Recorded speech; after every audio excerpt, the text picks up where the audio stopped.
ఆయన ఒక గొప్ప నటుడు. ఆయన నటించిన సినిమాలు తక్కువే అయినా కూడా అందులోని పాత్రలు మామూలు పాత్రలు కాదు. అందులో ఉదాహరణ మనం తీసుకుంటే 'ఆపద్బాంధవుడు'.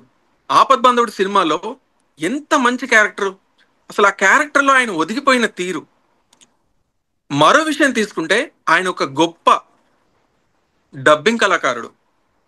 'సుత్తి వీరభద్రరావు' గారు చనిపోయిన తర్వాత ఆయనకి డబ్బింగ్ చెప్పారు. మంచి డబ్బింగ్ ఆర్టిస్ట్ కూడా మన జంధ్యాల గారు.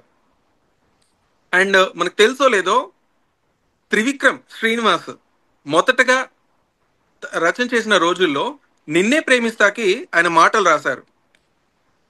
ఆ 'నిన్నే ప్రేమిస్తా' టైటిల్ కార్డ్స్ లో మామూలుగా మనకు అప్పటి సినిమాల్లో టైటిల్ కార్డ్స్ లో ఒక మెసేజ్ ఇచ్చేవారు. ఆ 'నిన్నే ప్రేమిస్తా' సినిమాలో ఎండ్ కార్డ్స్ లో వచ్చేటువంటి టైటిల్స్ లో వాటికి డబ్బింగ్ చెప్పింది మన జంధ్యాల గారు. ఆ రకంగా చూసుకుంటే తను ఆ పరంపరని, ఆ మాటల పరంపరని త్రివిక్రమ్‌కి అందజేసి వెళ్లారేమో అనిపిస్తుంది. ఆ టైటిల్ కార్డ్స్ మనం చూసినప్పుడు. మన కోట శ్రీనివాసరావు గారు కూడా ఎప్పుడు చెప్తూ ఉంటారు ఆయన గురించి. మాకు ఇది అక్షర భిక్ష వేసినటువంటి ఒక మహాదర్శకుడు జంధ్యాల గారు. ఆయనకి ఎప్పటికీ మేము రుణపడి ఉంటామని.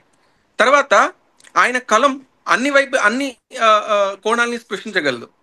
శంకరాభరణంలో ఒక గొప్ప డైలాగ్ ఉంటుంది.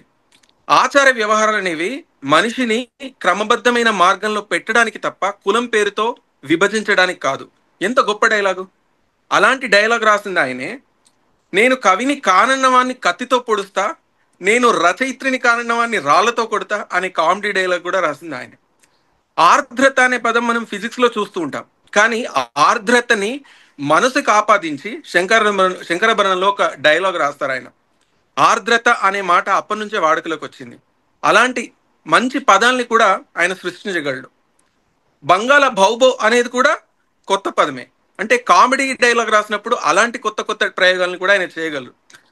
కాబట్టి తెలుగు సినిమా పరిశ్రమ ఎప్పటికీ కూడా గర్వంగా చెప్పుకోవాల్సినటువంటి ఒక రచయిత, దర్శకుడు, నటుడు, డబ్బింగ్ కళాకారుడు మన జంధ్యాల గారు.